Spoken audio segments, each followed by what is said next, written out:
100% రాష్ట్ర హోంశాఖ మంత్రి, కేంద్ర హోంశాఖ మంత్రి, పోలీసు ఉన్నతాధికారులు మొట్టమొదట ఆయన బండి భగీరథ అని చెప్పేసి ప్రజలకు వివరణ ఇవ్వాల్సినటువంటి అవసరం ఉన్నది. దానికి కావాల్సినటువంటి సాక్ష్యాలను ప్రొడ్యూస్ చేయాల్సినటువంటి అవసరం ఉన్నది.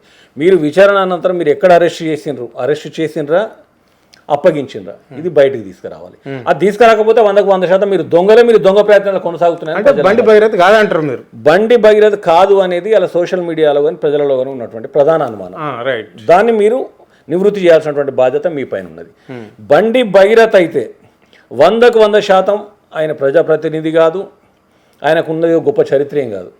ఆయన గతమంతా గాడిదల బూడిద ఊరిన సందర్భం కాబట్టి ఆయనను సాధారణ ఖైదీగానే పరిగణించాలి, సాధారణ ఖైదీలనే ఉంచాలి. జైల్లో కూడా ఆయనకు రాచమర్యాదలు చేయడం, ఇద్దరు హోంశాఖ మంత్రుల అండ ఉన్నదని చెప్పేసి కథలు పడడం లాంటి కార్యక్రమాలు తీసుకోవద్దు. At the same time POCSO కేసులో ఇప్పటికే డిలే జరిగింది కాబట్టి ఇప్పటికైనా తీవ్రంగా స్పందించి ఆయన పట్ల ఏవైతే ఉన్నాయో గతంలో ఉన్న ఆరోపణలు కూడా స్టేట్మెంట్ ఇవ్వాలి రాష్ట్ర ప్రభుత్వం. ఈయన బాధితులు ఎవరున్నా కూడా బహిర్గతంగా ధైర్యంగా బయటకు వచ్చి ఫిర్యాదు చేయమని చెప్పేసి వాళ్ళని కూడా పిలవాలి.